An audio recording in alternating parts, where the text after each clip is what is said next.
Pemirsa PAL TV, sekarang Devi lagi berada di Museum Sultan Mahmud Badarudin II. Nah, untuk menyambut hari jadi Kota Palembang ke 1337 tahun besok, tanggal 17 Juni 2020, Devi bakal nanya sedikit dengan Kepala Dinas Kebudayaan Kota Palembang, Ibu Zanaria. Ibu, ini langkah-langkah apa untuk menyambut Kota Palembang Pusaka ini, Bu?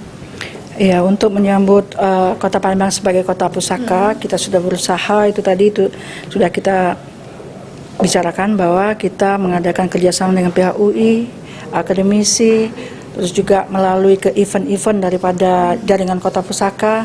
Itu langkah-langkah kita. Kalau ada perayaan-perayaan itu tidak ada lagi, Bu? Bukan tidak ada lagi, karena sekarang COVID keadaan COVID. Kita juga sedih, tapi gimana? Kita harus mendukung untuk berhasilnya COVID pulang dari Kota Palembang. Oke, terima kasih, Bu. Pemirsa, selanjutnya kita bakal tanya tentang sejarah singkat Kota Palembang dengan salah satu sejarawan yang ada di Kota Palembang, yaitu Dr. Sapriyudin Yusuf.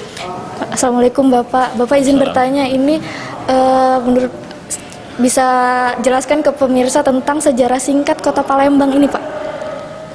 Ya, jadi Kota Palembang itu memang sudah ada sejak masa Sriwijaya, kemudian berkembang masa Kesultanan Palembang ya sampai sekarang ini.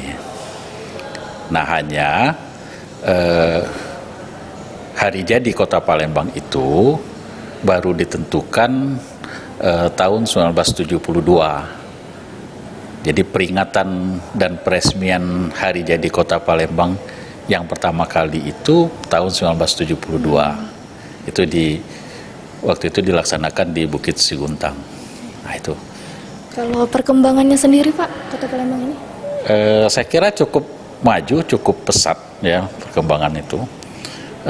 Cuma sayangnya dalam perkembangan pembangunan di Palembang itu banyak situs-situs sejarah yang dihilangkan demi pembangunan.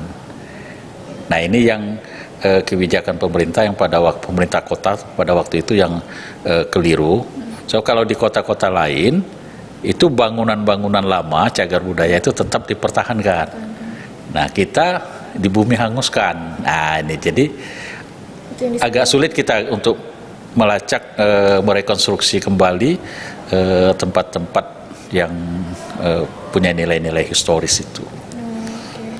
Terima kasih, Bapak, penjelasannya. Itu dia, pemirsa, wawancara singkat kita bersama salah satu sejarawan di Kota Palembang. Saya Devi bersama juru kameramen Mardiansa melaporkan.